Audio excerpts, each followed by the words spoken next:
Hello, welcome to our channel. இன்னைக்கு நாம் ஒரு ஈவினிங் ஸ்நாக்ஸ் ஒன்று பார்க்க போகிறோம். குழந்தைங்களுக்கெல்லாம் ரொம்ப பிடித்தமானது, பெரியவங்களுக்குமே இது ரொம்ப பிடிக்கும்.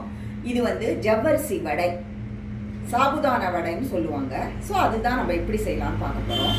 இதுக்கு தேவையான பொருட்கள் என்னன்னு பார்த்தீங்கன்னா, ஒரு 150 கிராம் நான் ஜவ்வரிசியை, மாவு ஜவ்வரிசி, இது நைலான் ஜவ்வரிசி இல்லை, அதை நான் நல்லா களைஞ்சிட்டு நல்லா ஒரு 200 ml நல்லா தண்ணி விட்டு ஓவர் நைட்டே நான் ஊற வச்சுட்டேன். நீங்கள் மார்னிங் செய்கிறதா இருந்தால் ஓவர் நைட் ஊற வைங்க, இல்லை ஈவினிங் செய்ய போகிறீங்கன்னா மார்னிங் ஊற வச்சுருங்க. இதை அதுவே போருமானது, ஒரு 6 hours ஊறணும்.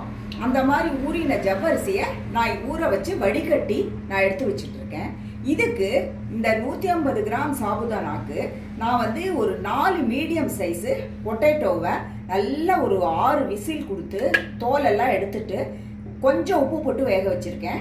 இதை எடுத்துட்ருக்கேன். இதுக்கு தேவையான அளவு உப்பு, 1 டீஸ்பூன் ஜீரகம், 2 பச்சை மிளகா, கொஞ்சோண்டு கொத்தமல்லி.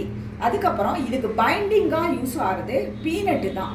ஸோ உங்ககிட்ட வறுத்த நிலக்கடலை இருந்ததுன்னா அதை நீங்கள், ஸ்கின் இல்லாத இருந்ததுன்னா அதை நீங்கள் இதே அளவு 150 கிராம் பீனட்டை நல்லா மிக்சியில் பவுட்ரு பண்ணி இந்த மாதிரி கோர்ஸாக கிடைக்கும். ஸோ அதை எடுத்துக்கோங்க. இல்லை உங்ககிட்ட வறுத்த நிலக்கடலை இல்லை அப்படின்னா நீங்கள் நிலக்கடலையை கொஞ்சம் வாணலில் போட்டு ஒரு 2 நிமிஷம் ஃப்ரை பண்ணிங்கன்னா வெறும் வாணலில் தோல் எல்லாம் வந்துடும், நல்லா விட்டு போயிடும். அப்போ தோலெல்லாம் ஸ்கின்னை பூரா எடுத்துட்டு கொஞ்சம் ஆற வச்சுட்டு மிக்சியில் பவுட்ரு பண்ணிங்கன்னா இந்த அளவு கிடைக்கும். இதுதான் நமக்கு இதுக்கெல்லாம் தேவையான பொருள். பொரிக்கிறதுக்கு தேவையான அளவு எண்ணெய். நம்ம எப்படி செய்யலாம்னு பார்க்கலாமா? இப்போ நம்ம ஊற வச்ச ஜவ்வரிசி, நல்லா மசிச்ச உருளைக்கிழங்கு, நறுக்கி வச்ச பச்சை மிளகா, கொத்தமல்லி, தேவையான அளவு உப்பு, அதுக்கப்புறம் ஜீரகம் எல்லாம் போட்டு வச்சாச்சு. இப்போ இதில் வேர்க்கடலை பொடி, நம்ம பண்ணி வச்சு வேர்க்கடலை பொடி எல்லாத்தையும் சேர்த்தாச்சு. இப்போ நம்ம இதை பொரிக்கிறதுக்காக உருண்டையை நான் உருட்டி வச்சுட்டு நான் உங்கள்கிட்ட காமிக்கிறேன். இந்த மாதிரி உள்ளங்கையில் வச்சு தட்டி நல்லா ரவுண்ட் ஷேப்புக்கு இப்படி வச்சுருக்கேன். ரொம்ப ஃப்ளாட்டாக பண்ணிடாதீங்க. இப்போ எண்ணெய் நல்லா காஞ்சிருக்கு. காமிச்ச உடனே சிம்மில் வச்சிடணும்.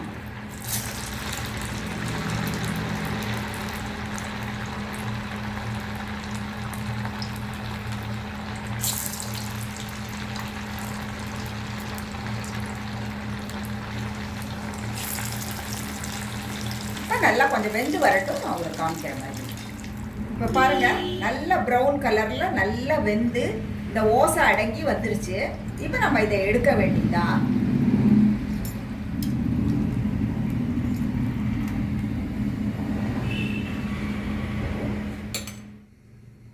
நம்மளோட ஜவ்வரிசி வடை ரெடி ஆயிடுச்சு பாருங்கள். இதில் நீங்கள் மாவு பிசையும் போது உங்களுக்கு தேவைப்பட்டதுன்னா, பிடிச்சதுன்னா 2 டிராப்ஸு லெமன் ஜூஸ் சேர்த்து நீங்கள் பிசைஞ்சு பண்ணலாம். பட் நான் இன்றைக்கி லெமன் ஜூஸ் போடலை. ஸோ எல்லாரும் இதை ட்ரை பண்ணி பார்த்துட்டு எப்படி இருக்குன்னு கமெண்ட்ஸ் பண்ணுங்கள், என்ஜாய் பண்ணுங்கள். Have a good day. Thank you.